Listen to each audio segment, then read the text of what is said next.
الحمد لله. الحمد لله حمدا كثيرا كما أمر، ونشهد أن لا إله إلا الله وحده لا شريك له في الخلق والأمر، إرغاما لمن جهد به وكفر.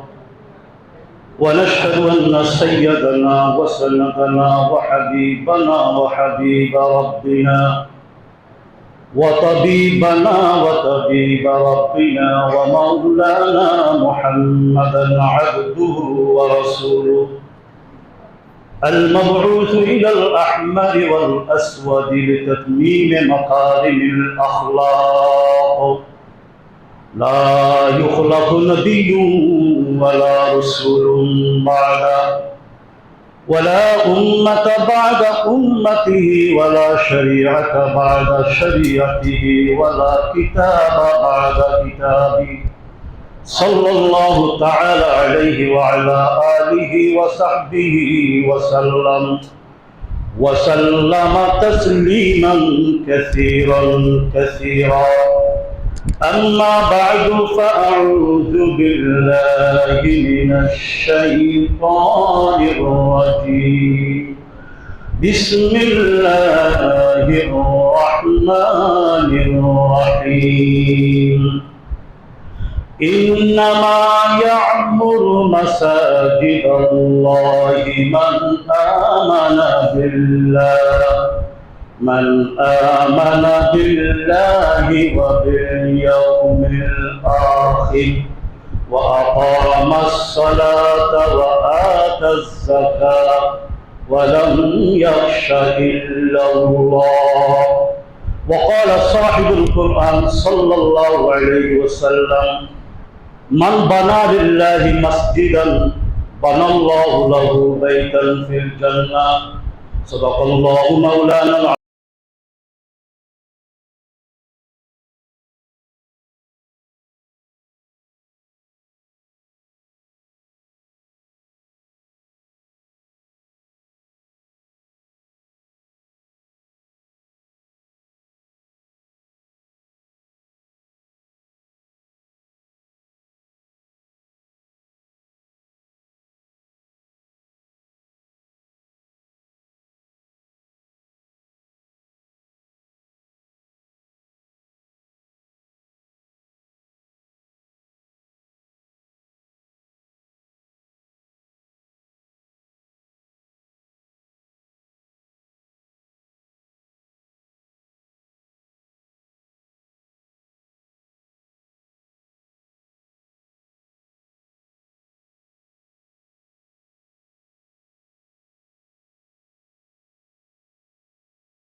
তোমাদের মধ্যে আবার আলীকে এদিকে আসো।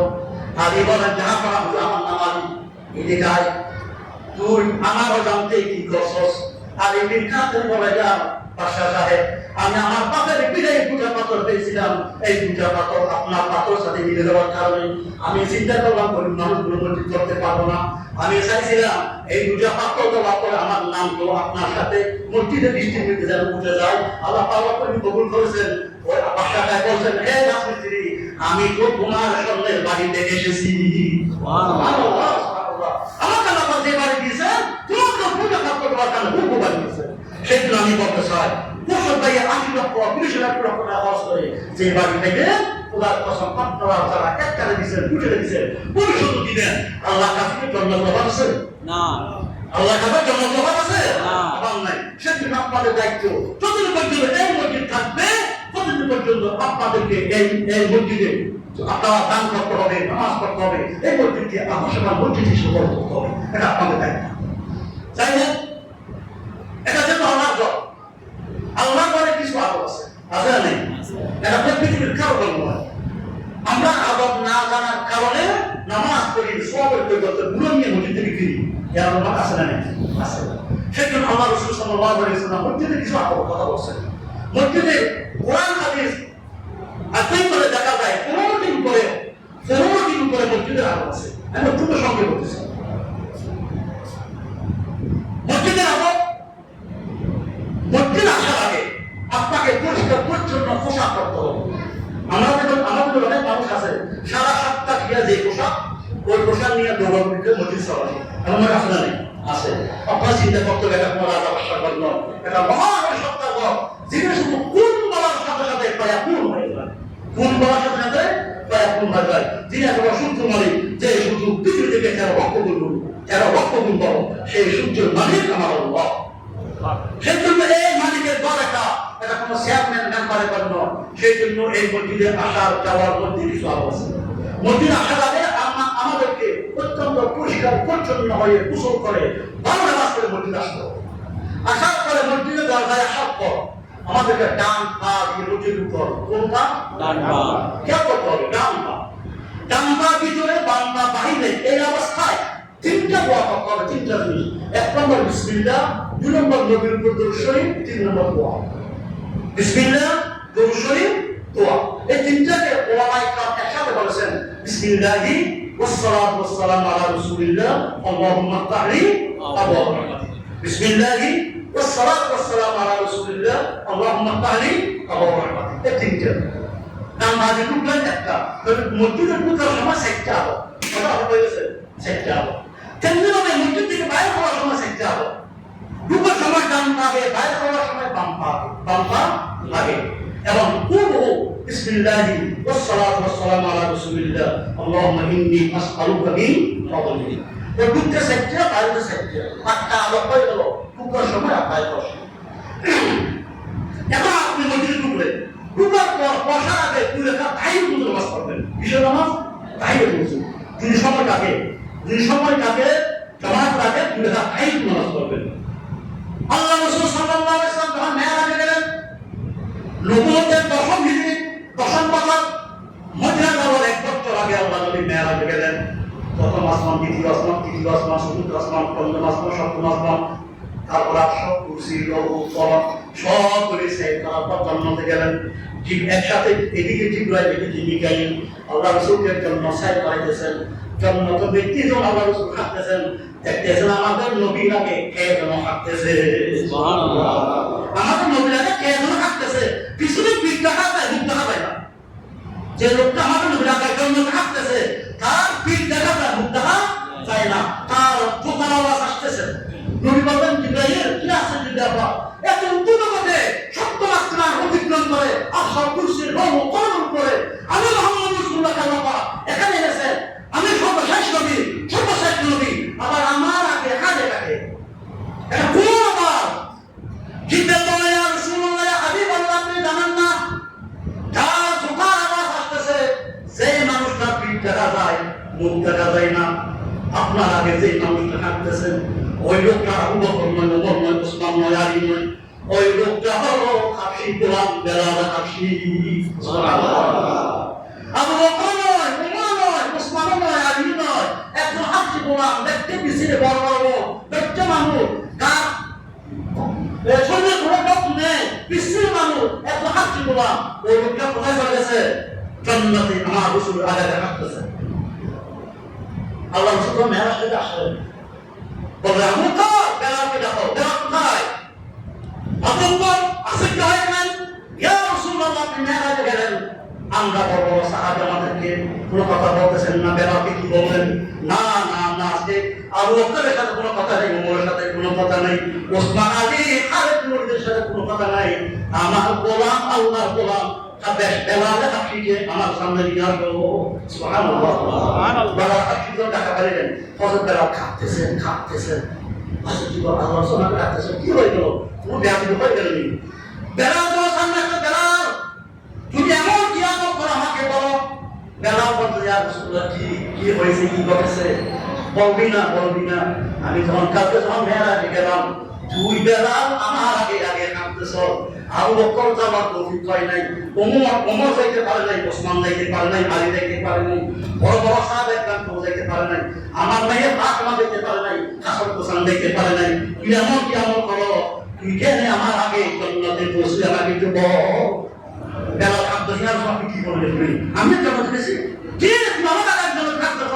ওর পায়ের আবার আমার কান আছে, আমি দিকের দিকে জিজ্ঞাসা করছি এই লোকটাকে, দিকে বসে আর রসুল্লাহ উনি মানে বেলাল আসে, কি এমন কি কাজ? অতএব বেলাল বলে, ইয়া রাসূলুল্লাহ হাবিবাল্লাহ আমার কোনো আমল নাই, তবে আমার একটা আমল আছে, শোনাবো। আমি যখন ওই মসজিদে ঢুকি 2 রাকাত তাহিয়াতুল নামাজ পড়ি, সুবহানাল্লাহ। আমার কোনো বড় আমল নাই, তবে ইয়া রাসূলুল্লাহ যখন মসজিদে ঢুকি অন্য কোনো কাজ করা লাগে, মসজিদে বসা লাগে, তুলে কোনো কথা বলা লাগে, 2 রাকাত তাহিয়াতুল নামাজ পড়ি। আল্লাহ পাক রব্বুল আলামিন আমার এই আমলকে ইজাবত কবুল করেছেন, আল্লাহ পাক আমাকে আপনার জান্নাতে নিয়ে গেছেন, সুবহানাল্লাহ। তাহলে আমরা ইনশাআল্লাহ 2 রাকাত তাহিয়াতুল নামাজ পড়ব, এটা মসজিদে রাখা। এরপরে মসজিদে আপনি ঢুকবেন, কোনো দুলের কথা সরবে না মসজিদে, এটা বলবো, এটা বলবো এর কথা মসজিদে সরবে না। কে দোকান বেছে, কার দোকান মাফ করেছে, কি হয়েছে, এগুলো আমরা মসজিদে বলি, এগুলো মসজিদে বলবেন, এটা বলবো, এটা মহান সত্য, এখানে দেয়া দিতে করবে, আপনি শেষ, সবাই শেষ। তাহলে মসজিদে ঢোকার পর 2 রাকাত নামাজ আইন কিন্তু পড়বো, যে সময় থাকে, সুন্নতের আগে সময় থাকবে, সময় না থাকবে ভিন্ন কথা। আর বসার পরে কোনো ভিন্ন কথা বলবো, ভিন্ন কথা বলবো। এরপরে মসজিদে কোনো ময়লা ফেলবো না, এমন যদি কোনো একটা ময়লা দেখি নিজে টেনে ঢুকে দিয়ে দেবো। হাদিস শরীফ আছে, যে আল্লাহর বান্দা মসজিদকে পরিষ্কার করে, আমার নবী বলতেছেন আমার আল্লাহ তার কলব পরিষ্কার করে দেন, সুবহানাল্লাহ। যিনি মসজিদ পরিষ্কার করে তার কলবকে পরিষ্কার করে আল্লাহ। এখন তো আমরা মসজিদ ব্যাপারে একটু করি, মসজিদ কিন্তু দেখো যদি মসজিদের কাজ শুধু তোমার কাজ নয়, এটা শুধু হাতের কাজ নয়, এটা শুধু ইমাম মুয়াজ্জিনের কাজ নয়, সমস্ত মুসলিমদের কাজ মসজিদকে পরিষ্কার রাখা, ঠিক না? সেই জন্য এই মসজিদকে পরিষ্কার রাখা এটা আমার আদর্শবান মসজিদের গুণ। মসজিদকে পরিষ্কার রাখতে হবে 24 ঘন্টা, এটা আদর্শবান মসজিদের একটা গুণ। তাহলে দূরের কথা বলবো না, মসজিদে কোনো ময়লা ফেলবো না। এরপরে অনেক মানুষের অভ্যাস আছে, আমরা টুকু ফেলি, মসজিদে যাওয়াতে কি করি, টুকু ফেলি, একটা অত্যন্ত ব্যাধি কাজ। মসজিদের ভিতর ঢুকার পর কোনো টুকু ফেলা হবে না, টুকু ফেলা যাবে না, এটা মসজিদের আদব, এটা মসজিদের কি আদব। এইভাবে আরো অনেক আদব আছে, সময় নেই সেটা আমি একটু বলতেছি না, অনেক আদব আরো আছে, এগুলিকে আমাদেরকে খেয়াল করতে হবে যেন আমাদের মসজিদ যেন পরিষ্কার থাকে, এটা আল্লাহর ঘর যেন পরিষ্কার থাকে, এটা আমাদেরকে সবসময় খেয়াল রাখতে হবে। এবং আরেকটা মসজিদ আদব আছে, মসজিদ ঢুকার আগে আমাকে টাকা নিয়ে করতে হবে, কিছু নিয়ে টাকা নিয়ে করতে হবে। আপনি বলেন আল্লাহ আমি একবার টাকা ঢুকে থাকি, আমি টাকা নিয়ে করলাম, আল্লাহ পাক আপনার আমল নামায় টাকা সওয়াব লিখতে থাকবে, সুবহানাল্লাহ। যাই হোক, এগুলো আমাদেরকে খেয়াল রাখতে হবে।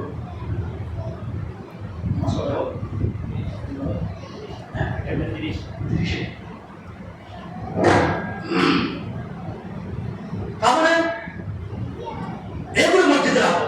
এরপরে মনে হয় নামাজ শেষ হয়ে গেছে, নামাজ শেষ হওয়ার পর কিছু আমল আছে যেগুলো আল্লাহ রাসূল থেকে সাহাবা আছে, ফরমান আছে যেগুলো আল্লাহ রাসূল এই আমলগুলো করছেন। নামাজ শেষ হওয়ার পর সাথে আমরা বলবো আল্লাহু আকবার, কি বলবো? একবার আল্লাহু আকবার, এরপর 3 বার আস্তাগফিরুল্লাহ বলবো, কয়বার? আস্তাগফিরুল্লাহ আস্তাগফিরুল্লাহ আস্তাগফিরুল্লাহ। কেন ইস্তেগফার করতে হয়? বলবেন আল্লাহ যেভাবে নামাজ পড়া উচিত ছিল আমি সেভাবে নামাজ পড়তে পারি নাই। আপনার নবী যেভাবে নামাজ পড়ছেন আমার নামাজ আপনার নবীর মতো হয় নাই। আমাকে একটু মাফ করিলেন, আমার নামাজগুলিকে একটু কবুল করিলেন। সেই জন্য প্রথমে তিনবার আস্তাগফিরুল্লাহ করতে হবে। আস্তাগফিরুল্লাহ কিনা সূরাতুন নূহে আল্লাহ পাক বলেন ফাকুলতু আস্তাগফিরু রাব্বাকুম ইন্নাহু কানা গাফফারা ইউরসিলিস সামাআ আলাইকুম মিদরারা ويمددكم بأموال وبنين ويجعل لكم جنات ويجعل لكم أنهارا سورة النوح হযরত নূহ আলাইহিস সালাম উম্মতকে বললেন তোমরা বেশি বেশি ইস্তেগফার করো, বেশি বেশি কি বলো ইস্তেগফার করো। বেশি বেশি ইস্তেগফার করলে কি হবে? আমার আল্লাহ বলে এই আমার নূহ তুমি তোমার উম্মতকে বলো যে বেশি বেশি ইস্তেগফার করতে। যদি তারা বেশি বেশি ইস্তেগফার করে তাহলে কি বা ইন্নাহু কানা গাফফারা আমি আল্লাহ তাদের জিন্দেগীর সমস্ত গুনাহ মাফ করে দিব। সুবহানাল্লাহ। ইন্নাহু কানা গাফফারা, গাফফার মানে মাফ করেন আল্লাহ। আল্লাহ বলেন তুমি তোমার উম্মতকে বলে দাও বেশি বেশি ইস্তেগফার করতে। তাহলে কি না ইন্নাহু কানা গাফফারা আমি আল্লাহ সমস্ত বান্দাদের গুনাহ মাফ করে দিব। এক নম্বর ইস্তেগফার মানে দুই নম্বর কি ইউরসিলিস সামাআ আলাইকুম মিদরারা আমার আল্লাহ বলেন যারা বেশি বেশি ইস্তেগফার করবে, যেই সমাজের মানুষ যে তারা আল্লাহর মানুষ বেশি বেশি ইস্তেগফার করবে আমি আল্লাহ ওই সমাজের মধ্যে বৃষ্টি বর্ষিত করব। বৃষ্টি বর্ষিত করব কেমন বৃষ্টি? আমার অতি বৃষ্টি না যে যে বিদ্যুৎ আগে সপ্তাহ আগে পুরো 30 টাকা এরকম অতি বৃষ্টি না। প্রয়োজন মোতাবেক বৃষ্টি দাম করবো আল্লাহ বলি তারা বেশি বেশি ইস্তেগফার করে। দুইটা কথা। নম্বর 3 ويمددكم بأموال وبنين ويجعل لكم أنهارا নম্বর 3 ويمددكم بأموال যারা বেশি বেশি ইস্তেগফার করবে আমি তাদের ধন সম্পদ বাড়িয়ে দেব। সুবহানাল্লাহ। আমওয়াল মানে মাল, ধন সম্পদ। ওয়াবানিন এবং তাদের আওলাদ পর্যন্ত বাড়িয়ে দেব। এমন মানুষ আছে কোনো সন্তান নাই, এমন মানুষ আছে ছেলে আছে মেয়ে নেই, এমন মানুষ আছে মেয়ে আছে ছেলে নেই। আল্লাহ পাক বলেন যারা বেশি বেশি ইস্তেগফার করবে আমি তাদেরকে সন্তান দান করব। সুবহানাল্লাহ। তাহলে কেন গুনাহ না? দুই নম্বর জরুরত মোতাবেক বৃষ্টি, 3 নম্বর মাল সম্পদের আল্লাহ পাক বরকত দিবেন, 4 নম্বর আওলাদ পর্যন্ত বাড়িয়ে দিবেন। এরপরে কি ويجعل لكم جنات ويجعل لكم أنهارا আমি এমন বাগান সৃষ্টি করে দেব সেই বাগানের মাঝখানে মাঝখানে নদীনালা থাকবে। সুবহানাল্লাহ। আর নদীনালা থাকবে পানি সিদ্ধ আছে যে বাগানের মাঝখানে মাঝখানে নদীনালা থাকবে পানি সিদ্ধ থাকে আল্লাহ পাক এরকম বাগান সৃষ্টি করে দিবেন। এই জন্য ইস্তেগফার করব। যাই হোক ইমাম আহমদ রাহমাতুল্লাহি আলাইহি ইমাম আহমদ চার ইমামের একজন নাম কি হাম্বলি মাযহাব। চার মুহাম্মদ হানাফি মালিকি শাফিঈ হাম্বলি। হাম্বলি মাযহাবের ইমামের নাম ইমাম আহমদ বিন হাম্বল। ইমাম আহমদ বিন হাম্বল উনি এক জায়গায় সফরে যাইতেছেন বাগদাদ থেকে। সফরে যাইতে এখন রাত হয়ে গেছে। রাত কোথায় থাকবে ওসিনা জায়গা একটা মসজিদ পেলেন। মসজিদে যাওয়ার পর হাদেনকে বললেন ও ভাই হাদেন আমি বাগদাদের লোক যাইতেছি সিরিয়ার অনেক লম্বা সফর, আমার এখানে কোনো আত্মীয় স্বজন নেই, থাকার খানা নেই, বিনানের ব্যবস্থা নেই, আমি কি আজকে রাত্রে আপনার মসজিদে থাকতে পারবো নি? হাদেন বলে না না না আমাদের মসজিদে রাত্রি কেউ থাকার অনুমতি নেই, এশারের নামাজ বসে আমি খাওয়া লাগাইনি, এখানে থাকতে পারবেন না। ইমাম আহমদ বিন হাম্বল বলেন ও ভাই একটু মেহরবানি করেন না, আমার কোনো আত্মীয় স্বজন নেই, আমি কোথায় থাকবো? হাদেন বলে না না না এখানে থাকতে পারবেন না। এখন কি করবেন? ইমাম আহমদ বিন হাম্বল রাহমাতুল্লাহি আলাইহি আবার বাসায় ডাক্তারি আবার আরাম করলেন। হাঁটতে লাগলেন হাঁটতে একটা বাজারে ফেলেন। বাজারের মধ্যে দেখতেছেন একজন যুবক রুটি বানাইতেছে। কি বানাইতেছে? রুটি। ইমাম আহমদ বিন হাম্বল চিন্তা করলেন আমি যদি রাতটা যদি এই বালকের পাশে কাটাইতে পারি তো এখানে আলু আছে আমি কিতাব মোতালা করবো, আমার রেডিও কেটে যাবে। ওই বালককে বলে যে যুবক তুমি তো সারা রাত মহরের দোকান থাকবে। উনি বলে হ্যাঁ আমি কি তোমার পাশে সারা রাত কাটাইতে পারবো নি? বালক বলে হুজুর কি সমস্যা আছে? আমার কোনো সমস্যা নেই, আপনি আমার পাশে রাত কাটালে আমার কি সমস্যা? ঠিক আছে। ইমাম আহমদ বিন হাম্বল রাহমাতুল্লাহি আলাইহি ওই বালকের পাশে দাঁড়িয়ে কোরআন তেলাওয়াত করতেছেন। এদিকে রাত রাত গভীর হয়ে গেছে, রাত 2টা-3টা হয়ে গেছে। ইমাম আহমদ বিন হাম্বল দেখতেছে ওই যুবকটা যখন রুটি বানাইতেছে, মাঝখানে বলতেছেন আস্তাগফিরুল্লাহ আস্তাগফিরুল্লাহ আস্তাগফিরুল্লাহ, শুধু আস্তাগফিরুল্লাহ পড়ে। রুটি বানাইতো আস্তাগফিরুল্লাহ, কাস্টমারের রুটি দিত আস্তাগফিরুল্লাহ, ফরকিন দিত আস্তাগফিরুল্লাহ, শুধু আস্তাগফিরুল্লাহ আস্তাগফিরুল্লাহ পড়তে থাকে। ইমাম আহমদ বিন হাম্বল চিন্তা করলেন কি ব্যাপার, এই যুবকটা আর কোনো কিছু জানে নাকি, শুধু আস্তাগফিরুল্লাহ পড়ে, শুধু আস্তাগফিরুল্লাহ পড়ে। ইমাম আহমদ বিন হাম্বল বলেন যে যুবক, আমি তোমাকে একটা প্রশ্ন করতে চাই, তুমি কি আর কোনো দোয়া না জানো নাকি, শুধু ইস্তেগফার করতে পারো, শুধু আস্তাগফিরুল্লাহ আস্তাগফিরুল্লাহ কেন করো? যুবক বললেন, হুজুর আমি আস্তাগফিরুল্লাহ করার কারণে আল্লাহ পাক রব্বুল আলামিন আমার সমস্ত দোয়া কবুল করেছেন, কিন্তু শুধু একটা দোয়া বাকি আছে, এই দোয়াটা যতক্ষণ পর্যন্ত কবুল হবে না আমি আস্তাগফিরুল্লাহ করতে থাকবো। সুবহানাল্লাহ। শুরু করতে হুজুর আমি অনেক বছর ধরে শুধু আস্তাগফিরুল্লাহ বলে দিই, আস্তাগফিরুল্লাহ করার কারণে আমি যে দোয়া করি দোয়া কবুল হয়ে যায়, কিন্তু ইন্টারনে একটা দোয়া কবুল হয় না, একটা দোয়া কবুল হয় না। যতক্ষণ পর্যন্ত দোয়া কবুল হবে না আমি আস্তাগফিরুল্লাহ করা বন্ধ করব। ইমাম আহমদ বিন হাম্বল বলছেন, হে যুবক আমার কোন দোয়া যেটা কবুল হয় নাই? যুবক বলেছেন, হুজুর আমি তো আপনাকে চিনলাম না, আমার বাবার মুখ থেকে শুনছি বর্তমান যুগের সবচেয়ে বড় আলেম ইমাম আহমদ বিন হাম্বল, ইমামে আহমদ বিন হাম্বল। আমি চিন্তা করেছি যতক্ষণ পর্যন্ত এই যুগের সবচেয়ে বড় আলেম ইমাম আহমদ বিন হাম্বলকে দুই চোখে দেখবো না, ততক্ষণ পর্যন্ত আমার ইস্তেগফার বন্ধ হবে না। আসল লোকটাকে সেই লোকটা আসল লোকটাকে ইমাম আহমদ বিন হাম্বল লোকটাকে আমার যুবক বলতেছে, আমি ইমাম আহমদ বিন হাম্বলকে যতক্ষণ দেখবো না আমি আমার ইস্তেগফার বন্ধ করবো না, কারণ ওই যুগের সবচেয়ে বড় আলেম ছিলেন আহমদ বিন হাম্বল। আমি ইমাম আহমদ বিন হাম্বল আসল হয়ে গেল। হে যুবক, কি বলছো তুমি, কাকে দেখতে চাও? যুবক বলছেন, ইয়া হুজুর আমি আপনাকে চিনলাম, আপনার বাড়ি কোথায়? বর্তমান যুগের সবচেয়ে বড় আলেম সাইদ মুজাহিদের এক মুজাহিদ ইমাম আহমদ বিন হাম্বল। আমি চিন্তা করছি আমার এই সুখের জীবদ্দশায় যতক্ষণ পর্যন্ত ইমাম আহমদ বিন হাম্বলকে দেখবো না ততক্ষণ পর্যন্ত আমার ইস্তেগফার আমল বন্ধ হবে না। হুজুর এখনো পর্যন্ত আহমদ বিন হাম্বলকে দেখি নাই, এই জন্য আমি ইস্তেগফার করতেছি। আহমদ বিন হাম্বল মুসকি হাসতেছে। যুবক কি বলো তুমি, যার জন্য তুমি অপেক্ষা করতেছো, যে তোমার একটা দোয়া এখনো পর্যন্ত কবুল হয় না, যে ইমাম আহমদ বিন হাম্বলকে দেখার জন্য তুমি দিনকে দিন রাতকে দিন তুমি ইস্তেগফার করতেছো, ওই ইমাম আহমদ বিন হাম্বলকে দেখার জন্য কষ্ট করে গাড়ি ভাড়া দিয়ে মাহকামা সফর করে ইমাম আহমদ বিন হাম্বলের বাড়িতে যেতে হবে না। আল্লাহ পাক রব্বুল আলামিন ইমাম আহমদ বিন হাম্বলকে তোমার সামনে উপস্থিত করে দিয়েছেন। সুবহানাল্লাহ। আহমদ বিন হাম্বল দেখার জন্য আর কিছু খরচ করতে হবে না, সময় খরচ করতে হবে না। ইমাম আহমদ বিন হাম্বল আজকে তোমার চোখের সামনে। ওই যুবকটা এখন বুঝলেন, কি বলবো হুজুর আপনি ইমাম হাম্বল? জি আমি ইমাম আহমদ বিন হাম্বল। দেখতে ছোট বড় কিছু লাগে না, কারণ বড় বড় বুজুর্গ সাদা ছিলেন, সাদা ছিলেন না, দেখতে এমন একজন করে গরিব লোক মিসকিন লোক। ওই যুবকের একটু বিশ্বাস হচ্ছে না। হুজুর কে বলে আসল সত্য আপনি ইমাম আহমদ বিন হাম্বল? ইমাম আহমদ বিন হাম্বল বলে, হে যুবক কি বলো তুমি, খোদার কসম তুমি যার জন্য বছরকে বছর অপেক্ষা করতেছো ওই ইমাম আহমদ বিন হাম্বল তোমার দুই চোখের সামনে। সুবহানাল্লাহ।